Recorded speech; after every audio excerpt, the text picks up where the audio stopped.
Hey guys, it was about time for the new episode of the Funky Marketing Show, and this time I think is the third time that we have Scott Marker, my friend, back on the podcast to talk about always some different interesting things. Today we're going to talk about something that we didn't talk about that much, but I see people talk about it a lot, and it's definitely something that I'm seeing. We're going to talk about what's behind the obsession with revenue in B2B companies, and we'll touch a little bit about referrals, AI, and a lot of different stuff. So let Scott tell you a little bit more about him and what he does. You need to know that he's a founder of what's the name, Scott? I have always trouble saying the name of the company. MCA, Yeah, just and MCA then squared, which stands for mixed customer Square. arcs. Yeah. That's it for all of us who are not native speakers or like close to that. MCA² is the name of the company. He's B2B growth, sales, marketing advisor, trainer, speaker,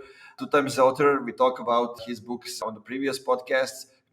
We'll definitely mention on this one. And he's also AI enthusiast, which is something that usually you attach to somebody who is like in their 20s, right? But it's happening now, and Scott is right at the verge of the invention that are happening today. So, Scott, welcome to the show. Hey, thanks. It's always great being on here. I'm a big fan. Yeah, I like to keep it funky. Yeah, I always say that, and it means a lot of different things to different people. But I always say the core of it is we activate the customers and we get engaged with them. We are not just like sitting here recording podcasts, writing books, and not actually getting out there. And that's what I call like the funky aspect of the thing. Yeah, what GSD, get shit done. Exactly. So let's get down to it. The thing that you mentioned, and I've been talking about it a few times on a podcast, that it seems to me, the thing with revenue, everybody mentions revenue for one, two, or the third reason. And it's kind of an obvious because we're living in the times where efficiency is the word of the year, I think, last year, and it's going to be the word of the year this year. But it seems like a lot of companies have just renamed the roles, right, Yep. to be attached to the revenue. So how do you see all the things? Yeah, I warn about it in my book. It's my second book back there behind me in Broken. And I had somebody actually reviewed it for me. That's actually Carl that used to work at Refine Labs, and now he's moved on over with MJ, rocking it over there at the Collabs, the Really, manufacturing place. Anyway, I had no idea that he also moved on. Nice. yeah, People are he moved spreading. on. Yeah, he reviewed my book, and he said he made a comment too. It's like, why did you kind of post that? You put that part about the RevOps in there. I said that's my warning to everybody that by changing everybody's title to revenue, that now it's revenue marketer, revenue manager, revenue team leader. I got a list of, and so like in the last 2 years, the biggest change on LinkedIn when it comes to titles is either revenue being added or like RevOps, a piece of revenue. And what you're going to, I warned about this, what you're doing is you're going to turn everybody in the company into what buyers hate, commission breast salespeople. They're going to forget about what's right for the customer and be absolutely focused on revenue. And it's happening. And I'll give you a quick, I don't know if you know who Sam Jacobs is, but he is the founder and CEO of Pavilion, which they have over 1,000 startups in. And he just posted a few months back on LinkedIn. It was just funny because he said, now revenue leaders, if you have revenue in your title, yeah, right here, if you have revenue in your title, your average tenure now at a startup, your average tenure is only 17 months. He says, what? That can't be right. He goes, holy smokes, you're going to have 14 jobs in 20 years. And guess what? That's what the average tenure of the salesperson is. So my prediction is coming true, is that the obsession with revenue, we're going to forget about putting the customer first, and we're going to turn into commission breast salespeople. And that's kind of interesting because like if you look it from the marketing perspective and from the customer perspectives, it means like the company needs to meet customers halfway. like, I don't know, like I always say Airbnb is doing, like Netflix is doing, beat them halfway, not just wait for the customers to come to them and look everything transactional. And having all the data that we have today and knowing the customers, at least we should know them better than they know themselves, right? We Right. still do the wrong things. No, you're right. It's like, I mean, and that's why it's funny, because a lot of marketers really, want to, most marketers don't want to be salespeople, don't want to be known as salespeople. And now, if you look at even marketers in the past, I've been in sales right out of college for 20 years. I've been in sales, and also I was a marketing leader too, marketing and sales, and I basically did ABM. But if you look at it, companies, B2B companies, if you're in marketing, you retired there at a company. Nowadays, marketers are bouncing around like salespeople. Why is it? Because companies are so focused on revenue, they're not even giving marketers enough time to build a brand, do anything. It's like, oh, nope, you haven't got something done yet. So I mean, and I listen to your podcast and other podcasts too, and marketers are challenged right now because of the pressure on them to, get results so fast, when marketing doesn't always work like that. I would say it don't work like that for like more than 10 years, but still everything is set up as it was a long time ago, right? At the time, like 10 or 12 years ago, it was everything needed to be transactional because we didn't have other way to get the information from the customers, to get to know them, right? We get the information, so then we can get to know them and speak with them and those kind of things. And they didn't have anywhere else to go. So we have like Yeah. television, we have radio, that they need to sit and watch whatever we serve them, right?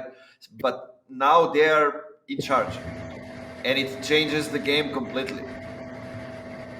It does. And like I said, it's and then I always like say, and I've been trying to do a better job on LinkedIn too, so Scott, what's the answer? Well, I'll tell you the answer is I lay it out on my book, and I'm not pushing my book here. I mean, follow me on LinkedIn. You don't have to buy my book. I'll tell you everything in my book. The key is we need the whole company to be customer centric and focus on the customer. And guess what? When you do that, revenue follows. It's that easy. So what we need to do as a company, we need to have everybody on the same team saying, okay, how do we keep it simple? How do we bring in only the right type of customers? Because the traditional model of sales now becoming the way marketing's done, you need to bring anybody in to hit your number, your quarterly number. So we need to say, nope, we're going to have some leadership that gets it. We're going to be 100% customer centric. Everybody, customer service, everyone's going to get it. So how do you do that? Make it a culture, and you're going to make it a culture. So now marketing and sales and customer service and everybody else in the company all have full salaries. None of this, everybody has different salary. Nope, we'll have full salaries. Now, can they be a little bit different? Yeah, but full salaries, and we're bonused off of what? We're bonused off of customer success. If you bring in the right type of customer service, what customer service rates can help rate customers like, oh yeah, man, they really understood us. Marketing did a good job because they talked about how they followed our podcast and this and that, and they got us. Oh, and by the way, when sales talk to them, and I say get rid of salespeople, you have advisors, you brag us, and I'll get into this. You brag on social media. We don't have any salespeople, no commission breath people here, only people that care about you. Our advisors here that you talk to, that everybody else has salespeople, that they don't get commissions. They get bonus off of your success. So customer service rates the customers and goes, man, Scott didn't bring in a bad customer. That customer, he did such a great job of setting them up for us. It was an easy onboarding. Then from there, what's your job? Not to cross-sell and upsell. It's cross-serve and upserve. It's a culture. It's all about the customers. And then customer service too, they get bonused off of upserving, cross-serving, and educate. It's all about education. Most customers do not know everything. Their company, especially SaaS companies, if they have multiple products, they don't. So it's called continued customer education. So CCE, I call it continued customer education. And then off of that, so the whole company's rolling the same way. We're all looking at the same boards. How are we going to bring them in? It's none of this fighting over who gets the credit. No. So, and then from there, we go to social media, and you're going to brag on social media and say, guess what, folks? We don't have any commission people here. We get bonus off your success. I tell you, that's a game plan for success here in the future, because all the studies, and Gartner was back in 2001. They did a good sample of, I can't remember, close to 1,000 buyers. Over 50% don't want a salesperson involved. If you're millennial, 72% don't want a buyer. Don't want a salesperson involved. So what's that telling you?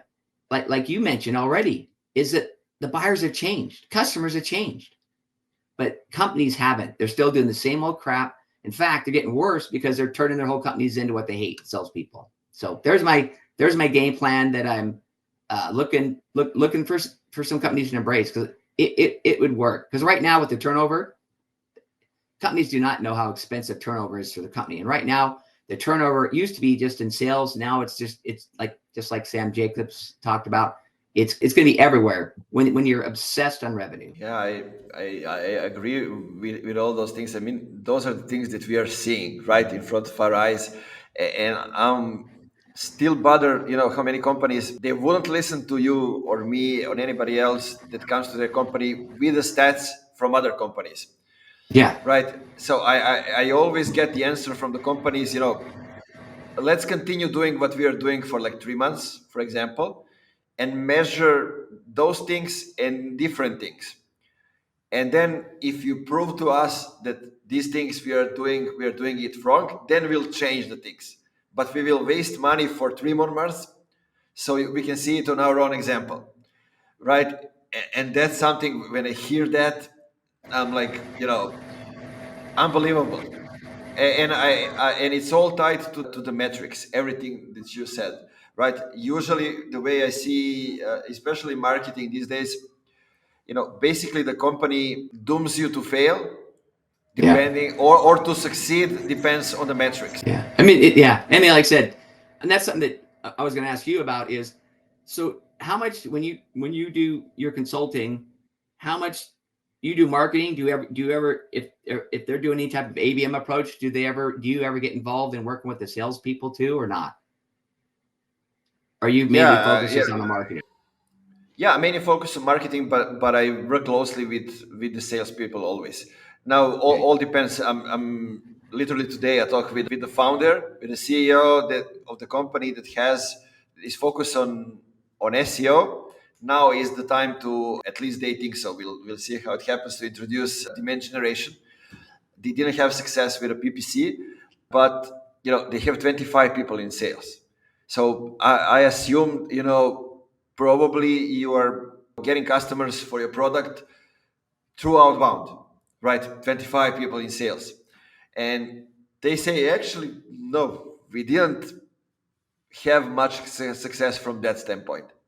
And now it tells me I need to dig deeper, right, into all of this, what they have been doing, what's been working, what hasn't been working. They're doing SEO from 2019, and it's bringing them, CAC payback is on the SEO is like 6 months. So I need to see what are they doing from other sides that doesn't bring them the right payback, and how are things going and what's happening. And usually salespeople are the ones that have the answers, right?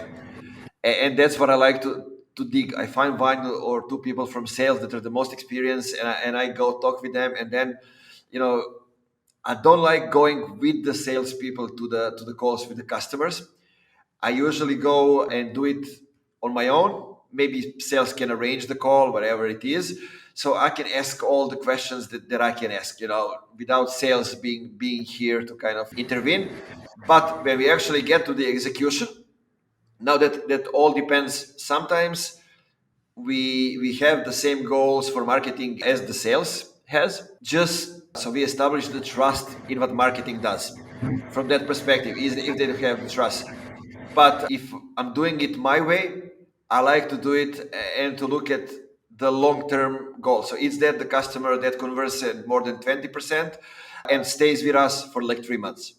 So when we have that kind of measurement, then we align what marketing and sales do, right? So we all to think about, okay, those are the right customers. We are not going after MQLs or any leads, Yeah. whatever it is. We go with those that will stay with us for a long time.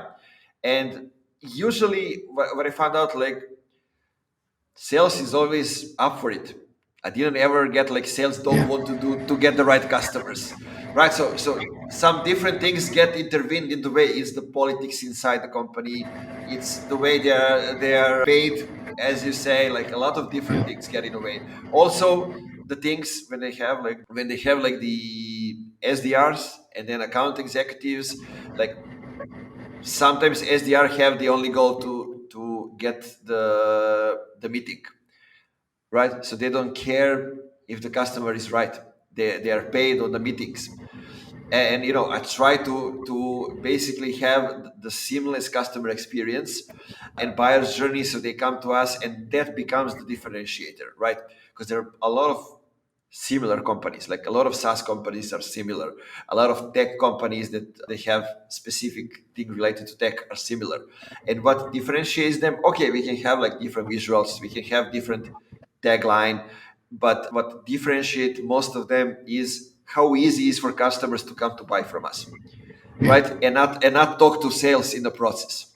So they Right. only need to talk to sales when they are ready for that. A lot of companies talk about ABM. I listen to podcasts and they'll bring on someone talk about, oh yeah, we do ABM. Most people know it's account based marketing, where in theory and then it went to ABX, which they were saying, oh, we're going to combine even customer service together, which I'm all for, right? It's so, but then I find they add an extra meeting, a week or a month or something, and that's somehow going to make them magically get along with each other. When again, you need to get it. It's always it's always starts at the top. It's poor leadership. It really is. Is it you need to have marketing and sales need to get together and say, okay, market, and they need to understand what they need to understand what which each other does. And I've said this many times. Why do Yog had me come on his podcast and ask me why, why do I think? Because I've been more years formally director of marketing and sales at two small companies for a little over 7 years. Informally marketing almost my whole sales life. Why? Because the marketing department wasn't doing their job. Why was that? Why would I make content? Because I talk to customers, prospective customers, every single day, and what I saw marketing do it they were in a disconnect. So it's top of funnel content. Marketing writes a lot, which is for everybody, the masses. And I'm at the bottom of the funnel talking to our prospective, sometimes the exact customer, and they're not saying anything what they're saying on top. And so that's why if marketing sales gets together, I hear this all the time.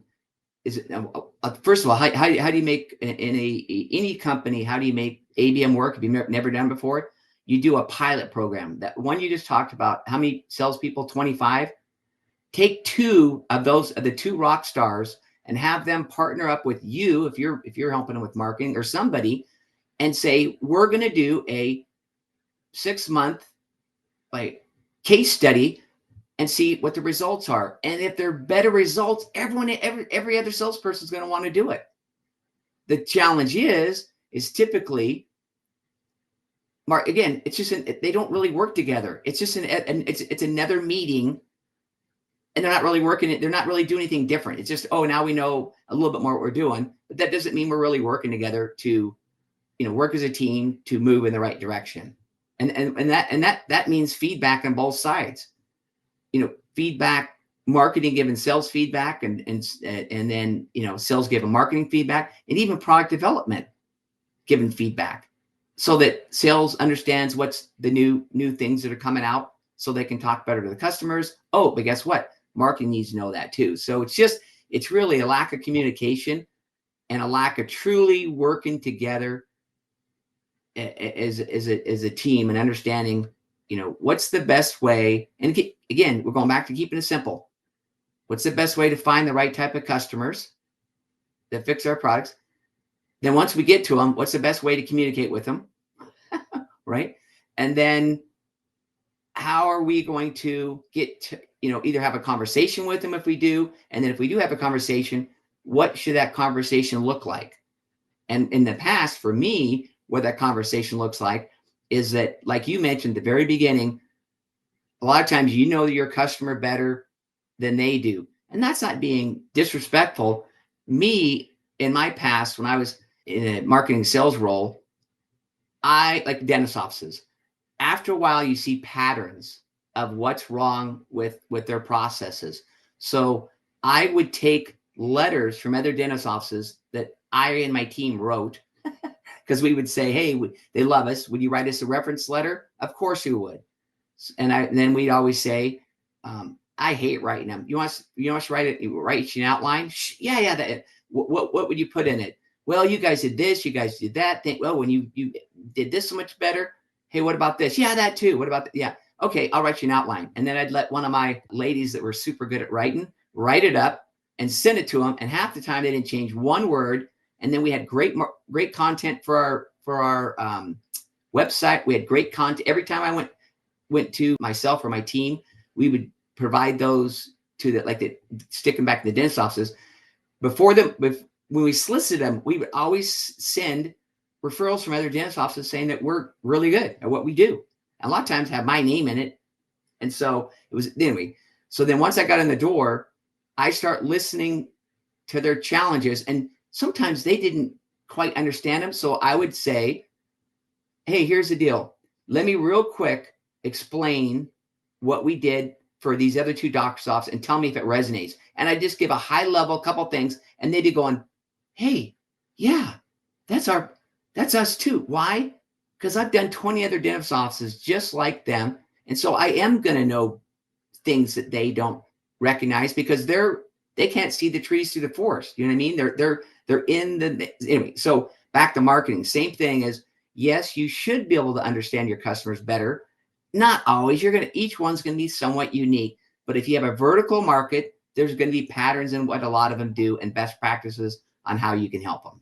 So yeah, it always comes down to simplifying things.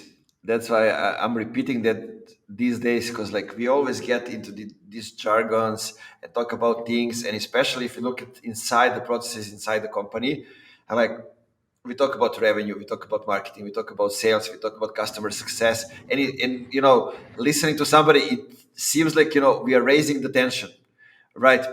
And it seems people get lost inside those things, and when they try to get to write the processes and to get them done, they out of goodwill they overcomplicate things. yeah. And I'm always like, get back to basic communications. What do we need to do to basically have the right amount of communications that we need to do the right things to get the right results?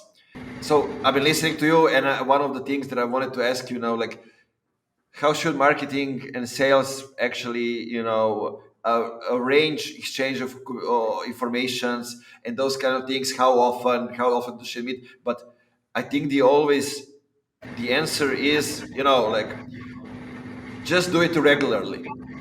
No matter Yeah. how often, whatever it is, do it regularly and do it with honesty and openly. Share results with each other and insights, and that's gonna do it. And celebrate successes together. That's the key. Again, if marketing's doing their job and help salespeople's job to make it easier, they're going to like them. The challenge is, one, there's no communication. And so let's say they're doing a great job. Why wouldn't you celebrate it and say, like, again, we all talk about the self-reported attribution. I actually mentioned it 14 years in my book, that you ask, why wouldn't every single customer, especially if you advertise on the radio, you have all this marketing stuff going, you have to ask every single customer.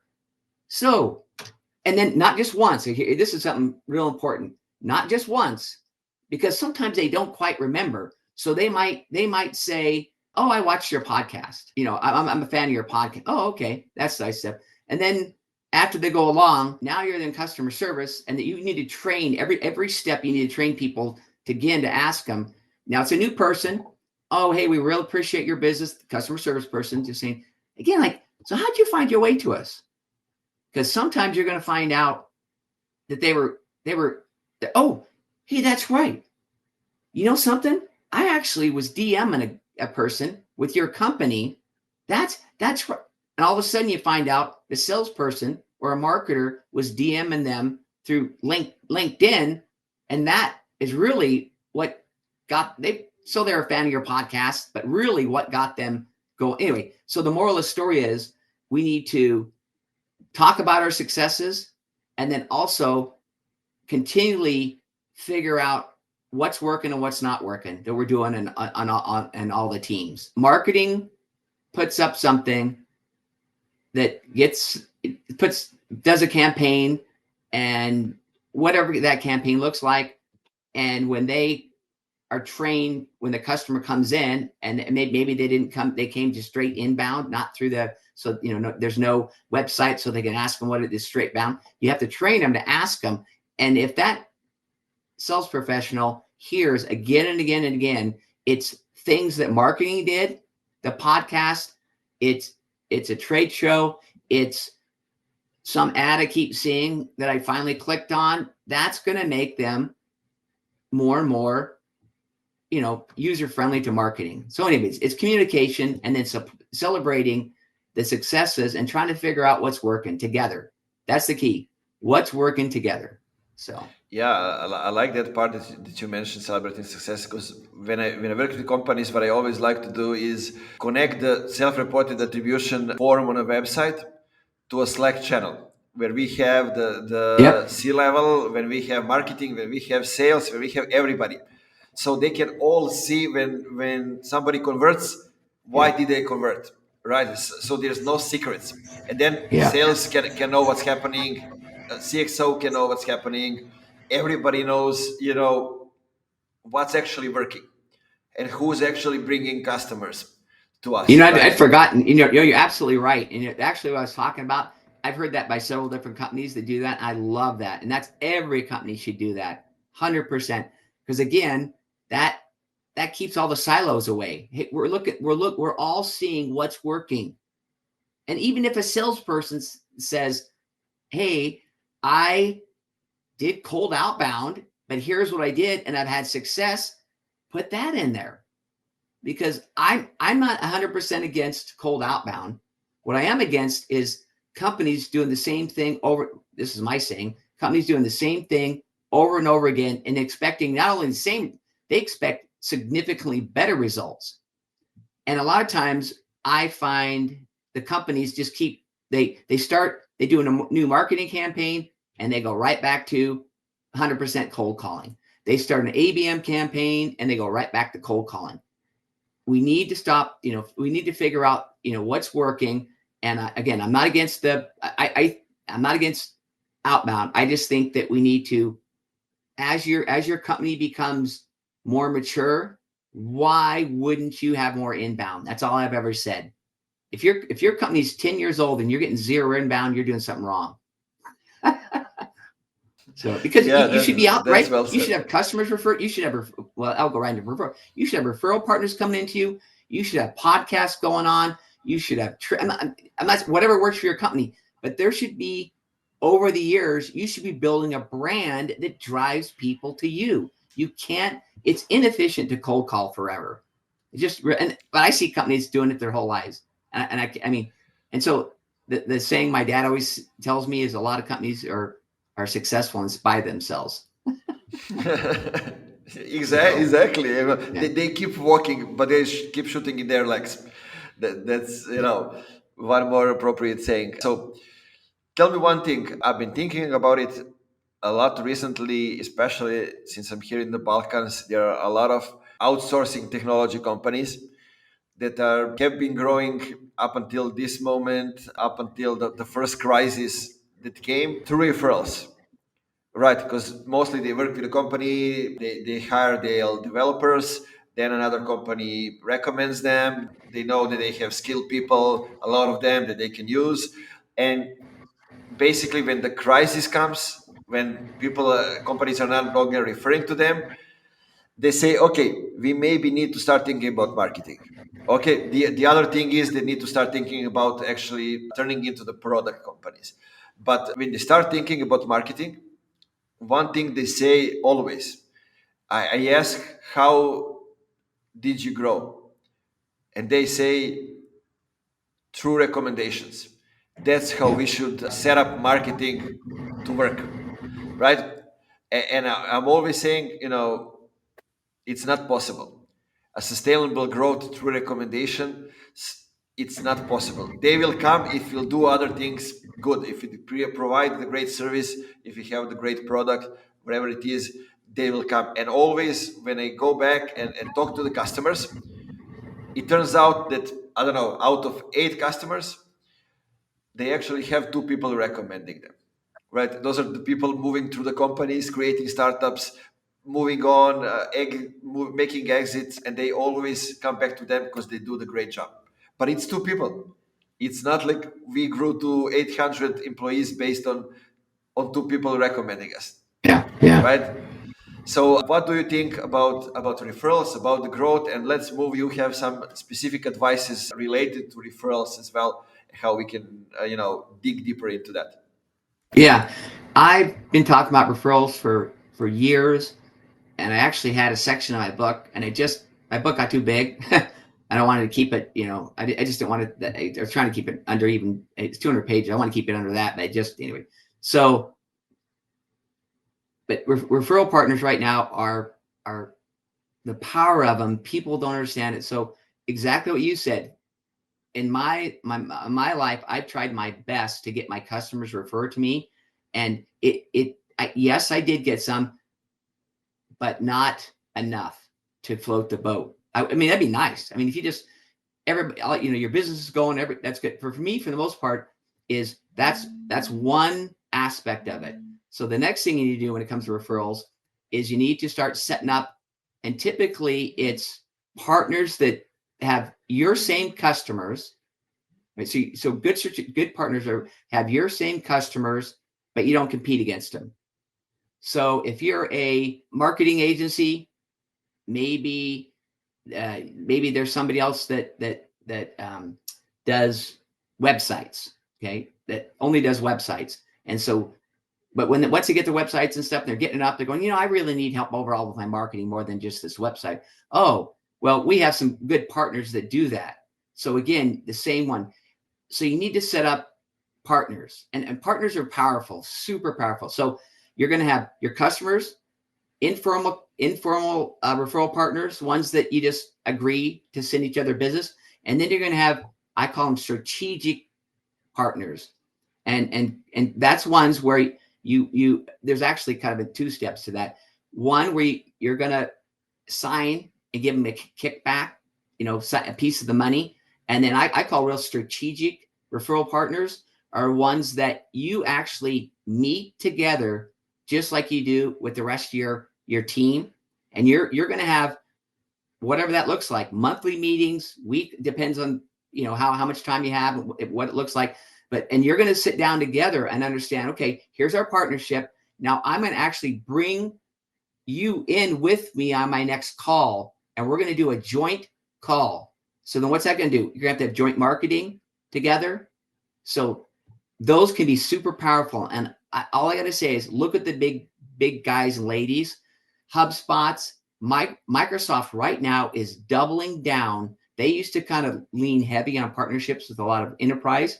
They are doubling down right now on their mid-market partnerships. Because why is that? And then here's the brilliance. I've said, here's the brilliance of good referral partners. And then I have another company that's a franchise, and it's professional. I have 3 groups. We're a bunch of business owners that refer business to each other. And so we are out there listening all the time. So I have a saying, the old school cold calling, you go out and you knock on 100 doors looking for a problem that you can fix. Good referral partners send you customers with problems you can fix. So what are they doing? There's less and less people right now, they say, especially in SaaS, in market. So if you have a bunch of great referral partners, They're listening for people in market, and good referral partners then, again, that usually their customers they're referring. Their customers usually like them, respect them, trust them, like, they'll, like, know, and trust. And so they will sell you before you even talk to them. I have this all the time. Someone refers somebody to me and they'll actually call me and say, hey, Scott, I just sent such and such, and give me a rundown before I even talk to the person. And guess what? When I talk to that person, now they're coming inbound. They've already told the customer they have a problem, right? We need help with sales. I mean, we just can't figure it out. I mean, we hired another sales consultant, and all they did was tell us to do more cold calling.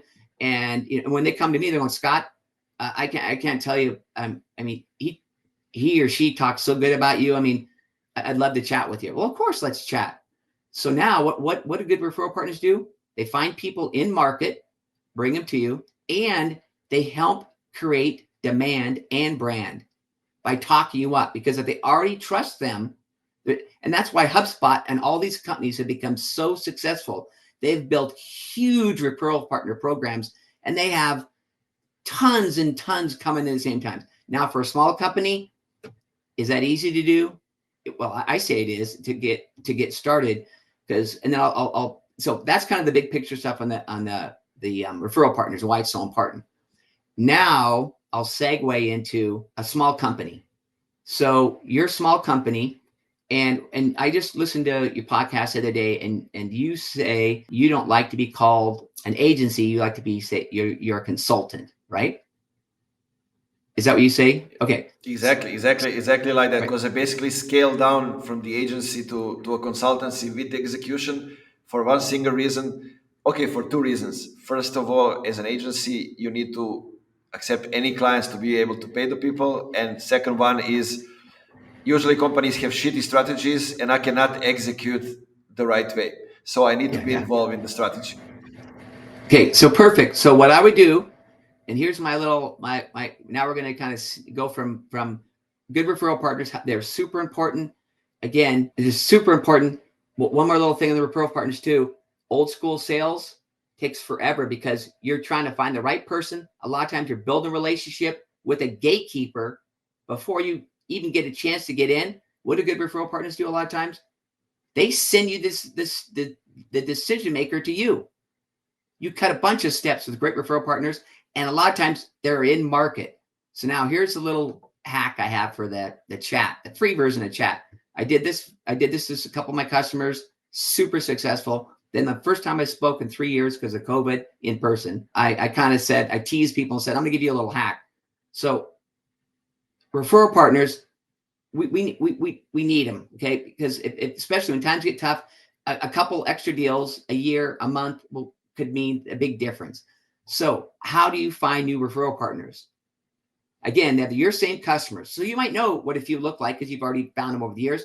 But now you get Chat GPT and you say, hey, I'm a consulting agency, small consulting agency, and my main customers are SaaS. What are great referral partners that I can reach out to, and also are great cross-marketing partners? And please explain why we be such great partners. And Chat will pump out. And so I asked Chat to pump out 50 at the talk I was at. And I knew some of the owners are going to be in the room. And so I asked, I said, hey, how many people want new referral partners for 2024? Everybody raises their hand.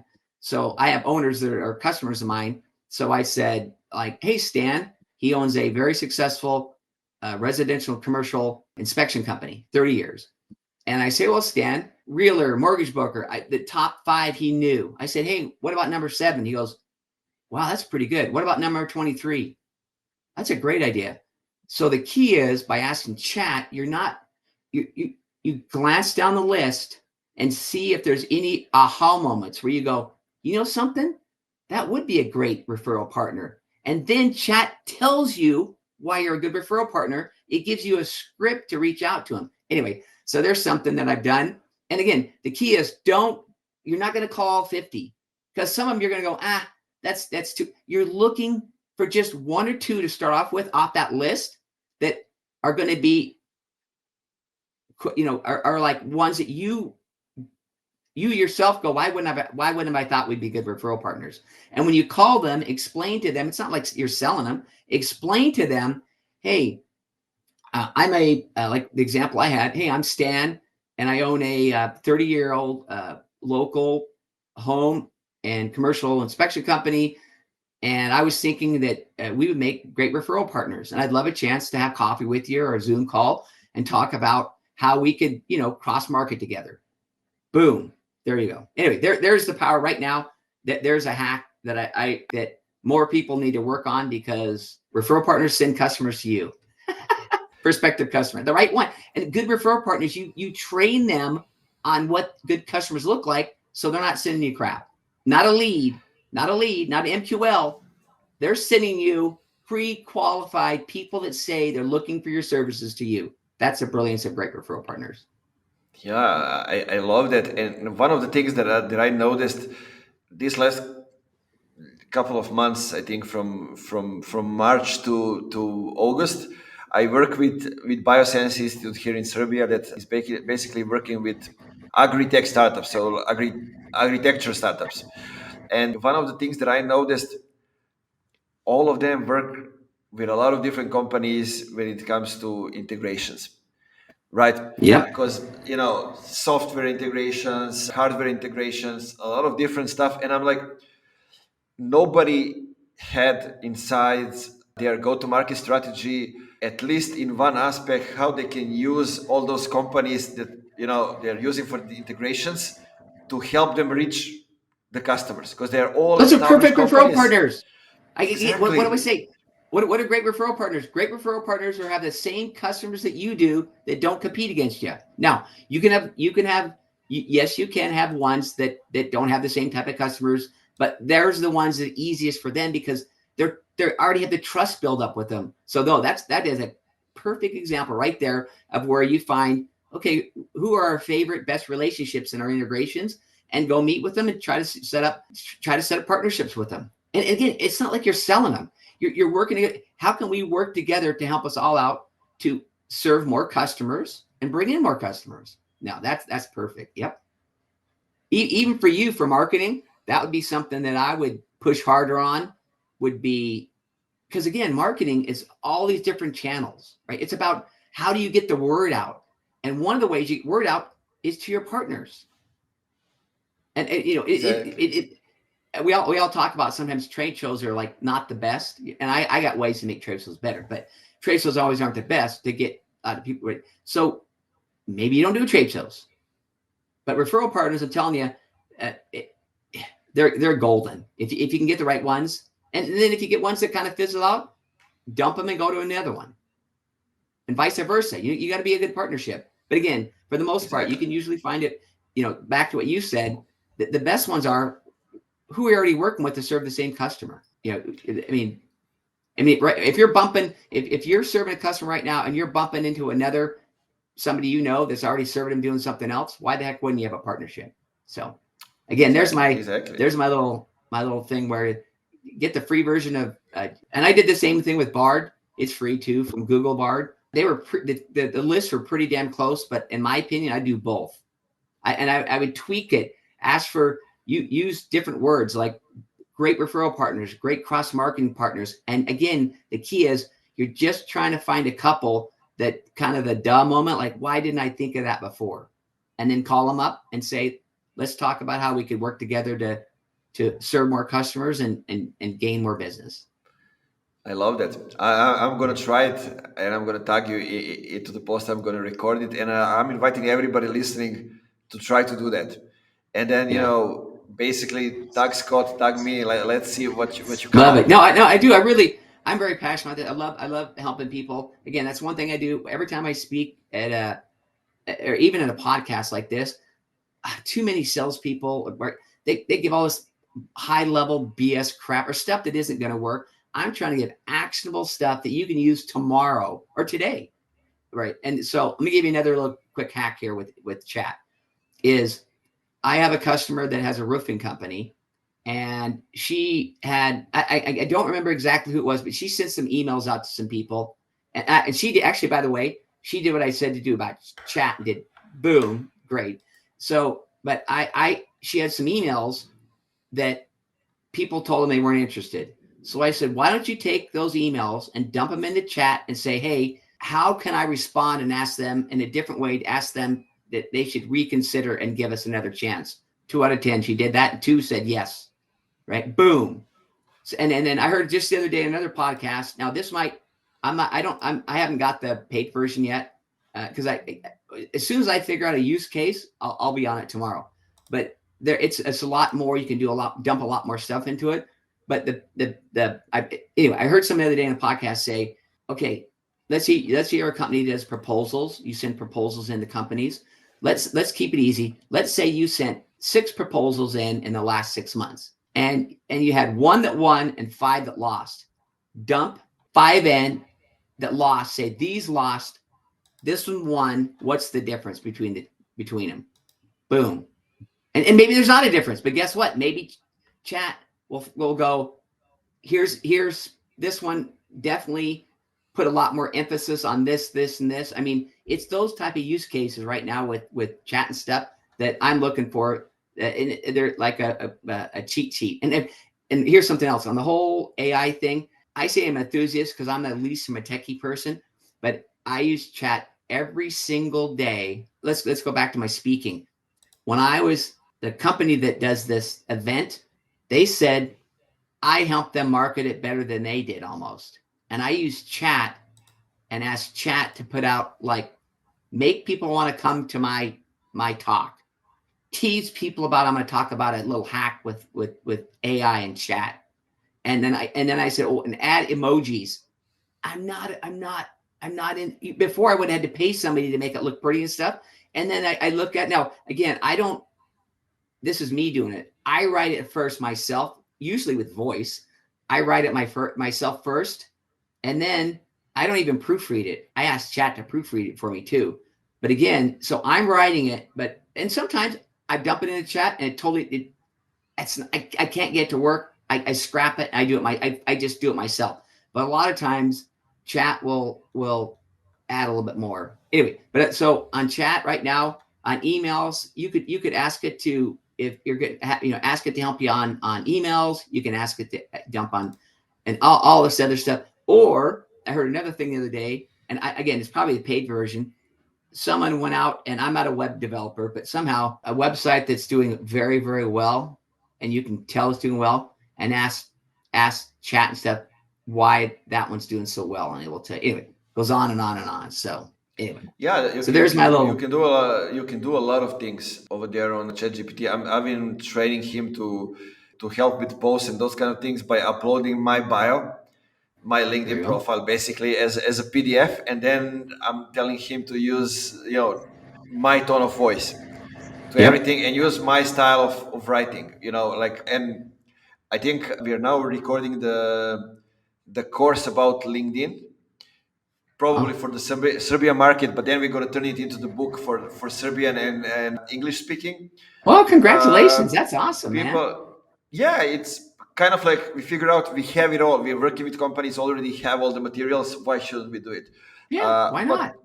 And one of the things that I figured out in this January is like how I can use ChatGPT to help people actually improve their headline and about section and target the right customers. And it works like magic if you give him the right insights and how it goes. There are tons of use cases that you can use. Now the paid version even allows you to do the integration with other tools and other apps that people created and made them public. So you can search and use a lot of things. And basically, as we talked about efficiency, this year with AI, it gives you the efficiency, but companies still didn't figure out the growth. Yeah, you said you thought this year was me efficiency again. I think this year is going to be AI. I mean, I connect AI with efficiency, right? It helps you be more efficient in what you do. But I was listening also, and it confirmed me what I was thinking about. How it's called, Jason Lampkin from Suster, and he said one of the things that he's seeing is, okay, companies are becoming more efficient, firing people, but for the efficiency reasons. So like the revenue is growing, but he still don't see companies figuring out how to actually grow sustainably. Yeah. And that becomes a real problem, and he doesn't see how they're fixing that this year. So we'll see how it goes. Yeah, I mean it. I mean that's the key is, and again, like you say, I always say the same thing. Basics is I have a it's my first book, my second book. My first book was called Strategic Selling Cycle, and then I thought, how can it be customer centric saying selling? So I changed it to a strategic customer cycle squared, and it's a circle with the arrows like going around, and it starts with retention because I tell companies I don't want you forgetting about retention. Everybody gets shiny object. I've said it since 14 years ago. Now SaaS companies are all in on has it retain.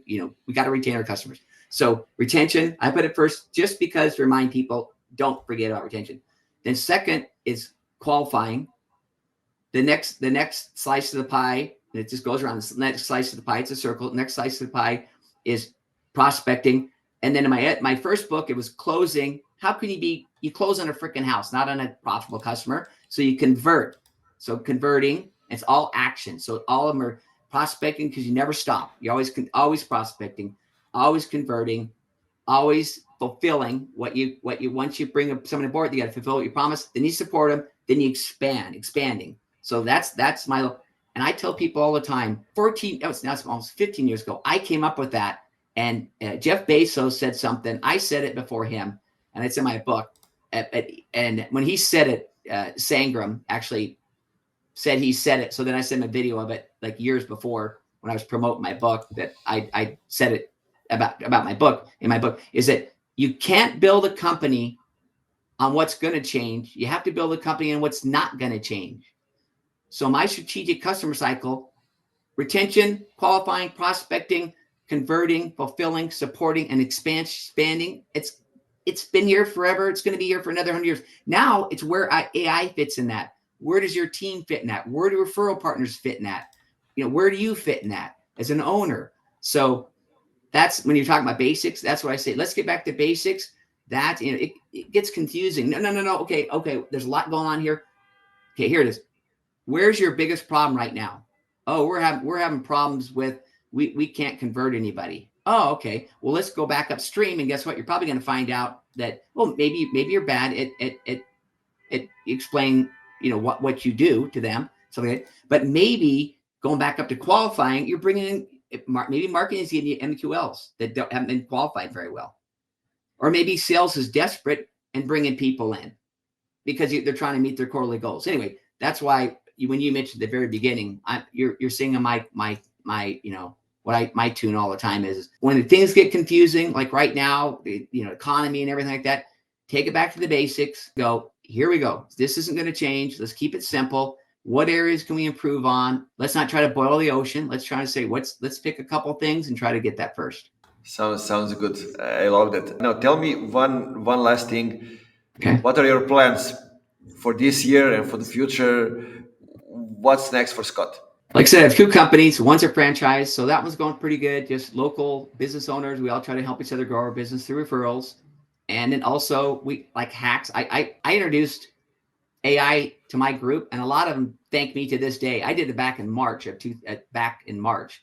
And anyway, that's kind of going good. But I really want to try to find some companies that want to embrace my goal that I have in my book, which is have fully salaried advisors, get rid of salespeople, and brag on social media. That's really what I'm looking for going forward. That's my big thing. So, because again, here's the thing. Why did I write my second book? The biggest reason, because what's one of the leading causes of trouble in relationships and marriages? Financial. In sales, for a decade, on average, it's under 2 years. They're bouncing around again and again. There's no stability. It's high pressure job. They lie. They bring you in. They lie to you, and they how easy it is. And then they make you do it by having all that pressure. It can make you even do ethical things. And then that company or a couple companies that are my model, I guarantee you, not only they're going to bring in more customers, they're going to steal the best talent from other companies, because salespeople are sick of the crap that, that the bouncing around from company to company to company. So hey, there's my plans. So what are Love yours? that. What are yours? Oh, you got a book Oh, coming. Yay. yeah. Hopefully, we're gonna write it until March. That's the plan, and then I plan to do another one. Basically, I'm gonna record the podcast with guests like I do basically a few more days, and then I'm gonna focus on specific topics. Interview like 20 people, come up with also the book around that. Try to create those kind of like growth loops, at the same time working on basically outlining the processes for the team behind me. So like I'm coming into the companies, and if they don't have the right team, I'm bringing my people to do the execution from that way. And because I told you, like, the companies don't know how to set up themselves for growth. They have like young people who knows how to do the performance marketing. They have people in house. They know how to do videos, how to do great design, but they don't have anybody who can see the big picture and align all those things. So I'm coming up with a solution with my team to solve those things, and then we'll see what else is happening. On the other hand, still building the community here in Novi Sad, and then moving to Belgrade. We have around like 600 people on a WhatsApp group and 1,500 people on a newsletter, and That's awesome. still twice a month, like average 200 people appear on an offline event. So it's very touchable. It's not like we have those Yeah. people in the cloud. They actually appear offline, which means that we are doing a good job. Like last night, we had 30 people on a networking with while bowling, right? And it was kind of Awesome. kind of interesting to get a little Yeah. sweat and to Yeah. talk about business. And yeah, that's about that. Awesome. That's awesome, man. Well, this is exciting. Well, this has been great. Hey, I like always, I really, really appreciate it. I'm a fan of your show and fan of you. So appreciate you bringing me on. And like I said, my goal always is, I hope the listeners got, a tip or two out that they can apply to their work, and simple gain, find, gain, and retain and expand customers. Yeah, I'm sure they did. You shared a lot of great insights and a lot of good Awesome. information. So we'll see. I'm recording the video in the next days, going through the ChatGPT. Let's see what it brings out. Cool. Yeah. And yeah, again, you ask it, what are great, right? What you are, exactly what you are, and what are great referral partners that I can reach out to. And then you can also add, and then why are they great referral partners?